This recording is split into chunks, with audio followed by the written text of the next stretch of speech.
तो दोस्तों कुछ ही समय पहले हम लोगों ने देखा ग्रीस के प्राइम मिनिस्टर भारत के विजिट पर आते हैं और वर्ष 2008 के बाद 2024 में पहला ऐसा मौका देखने के लिए मिला जब कोई ग्रीक पीएम भारत के विजिट पर आए हों। तो डेफिनेटली इस दौरान ये कहा जा सकता है कि भारत और ग्रीस के बीच में जो आपसी तालमेल है उसे अब बहुत बड़े स्केल पर बढ़ाया जाएगा। अब इस दौरान हम लोगों ने देखा कि जो ग्रीस के राष्ट्रपति हैं क्यारिकोस मित्सोटाकिस, थोड़ा सा अजीब नाम है इनका, तो जब ये भारत के विजिट पर आए थे तो इन्होंने भारत की जमकर तारीफें की थी।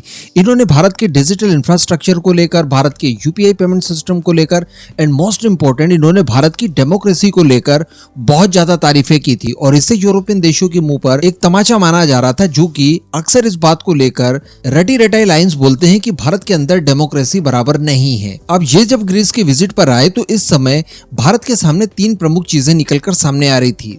सबसे पहले तो उम्मीदें इस बात की जताई जा रही थी कि भारत ग्रीस के बीच में पोर्ट्स को लेकर कोई संभावित डील हो सकती है और ये हम जानते हैं कि इन फ्यूचर जल्दी होना ही है। इसके साथ साथ पुराने मिराज 2000 को लेकर भी डील यहाँ पर संभव बताई जा रही थी, जो कि ग्रीस के पास उपलब्ध है और भारत इन्हें खरीदने के लिए इच्छुक भी है।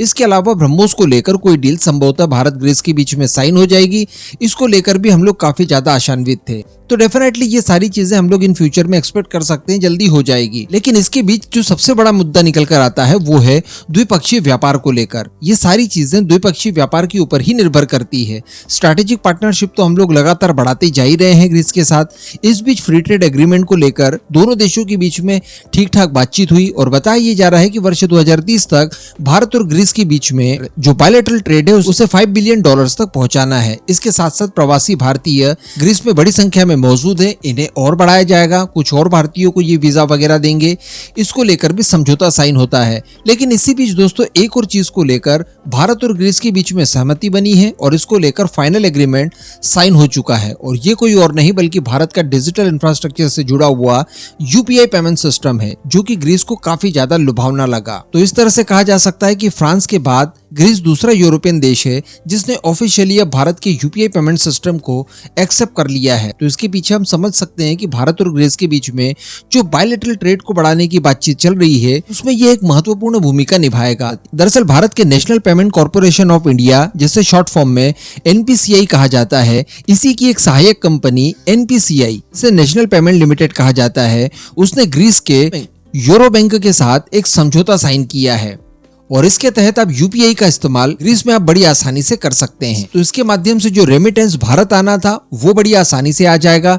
बीच में किसी भी तरह का मनी ट्रांसफर का पैसा वगैरह नहीं लगेगा। इसके अलावा जो बायलैटरल ट्रेड है इसी माध्यम से वो भी किया जाएगा और इस तरह से भारत के रुपये का वर्चस्व यूरोप के एक बहुत ही महत्वपूर्ण देश यानी ग्रीस के अंदर बढ़ने जा रहा है। और इस तरह से यूपीआई को अडॉप्ट करने वाले देशों की संख्या भी लगातार बढ़ती जा रही है। पहले इसे केवल एशिया के लिए ही माना जा रहा था, लेकिन अब यूरोप में भी इसके कदम बढ़ रहे हैं, क्योंकि ग्रीस फ्रांस के अलावा अगर एशियन देशों की बात की जाए स्पेशली, तो इसमें श्रीलंका है, मॉरिशस है, भूटान, नेपाल, यूएई, इसके बाद अमेरिकन मूल का कनाडा भी है। वहां पर भी यूपीआई सिस्टम को आप इस्तेमाल कर सकते हैं।